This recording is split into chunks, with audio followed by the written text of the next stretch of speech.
Picture, if you will, a time and a place where local government is responsive, does common sense stuff, and when it's needed. Welcome to You Can't Get There From Here, a show about local politics in Vermont. Welcome to another episode of You Can't Get There From Here. I'm Ken. And I'm Irene. So today we're going to take a second look at how the Essex Charter Change was handled in Montpelier. Reports of the Charter Change's demise are greatly exaggerated. How so?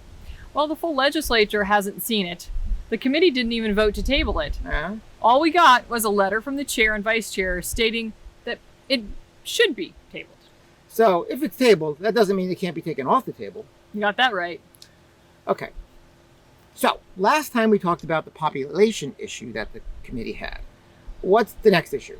Transition! Transition. Okay, got that. To a 6-member board. Elected by district. Okay, well, I think we have a clip of Legal Eagle Tucker speaking at the May 7th committee meeting. There are no transitional provisions with this charter, and that is the concern that I wanted to highlight with this one in particular. That's because it's hiding in plain sight. What do you mean by that? It's right in the charter near the stuff the voters changed. All right, so let's say the charter change passes. Now there's a vacancy. Charter says, upon a death, resignation, or incapacitation, the remaining select board members appoint a replacement. But this vacancy is created by a charter change, not one of those. True, Canny. The select board needs to fill this brand new vacant seat by an election, either next March or before then in a special election. Okay, I see what you're doing. You're using the existing charter language to guide the transition. Exactly. That reminds me of a story that I heard from a founding member of the Essex Fire Department. Way back in 1974, the Essex Fire Department was just being formed. They needed a water tanker. Think they went out and bought themselves a fancy schmancy water tanker? No. They took an old oil tanker and they converted it themselves to a 2,100-gallon water tanker. That's what we did. We took the existing charter and just tweaked a little bit. The Essex tradition. Use what you got. Wicked smart. Wicked smart. You know, we have to figure out how we transition everybody in. I had questions about, okay, so you have the town of Essex current select board.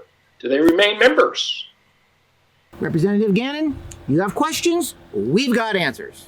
The existing terms remain the same.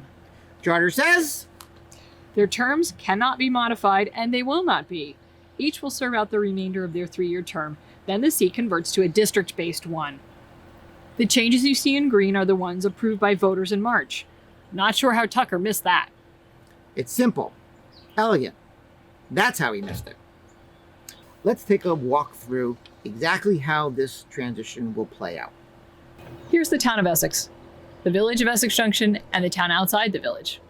As of April 1st, here's where the select board members lived. Wait a minute. All those folks were elected and represent at large.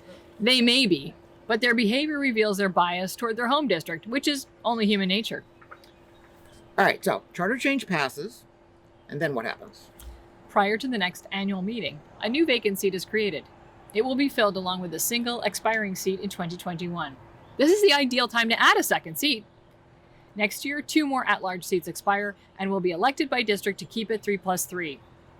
Finally, in 2023, the remaining at-large seats expire and are replaced by district representation. The transition is completed. That was smooth. So the way this charter change was conceived, you change as little language as possible and are using existing language to guide the charter change so that the transition is automatic. Indeed. No duct tape needed. We tried to honor the Vermont way of doing things. Everything should be made as simple as possible, but no simpler. There you have it, Representative Gannon and Tucker. The charter change transition was baked in. Rennie, were there any committee members that actually did their homework? There were several, Kenny. Let's hear today an impassioned statement from Representative Rob Leclerc. Roll it, Billy. It would seem to me that this is a good, reasonable first step to go through and start addressing these long-held issues that they've had. Thank you, Representative Rob Leclerc. In our next episode, we'll try to tackle the most misunderstood issue raised by the committee. How does this charter change relate to merger? Spoiler alert, it doesn't. Don't give it away. See you next time. Goodbye.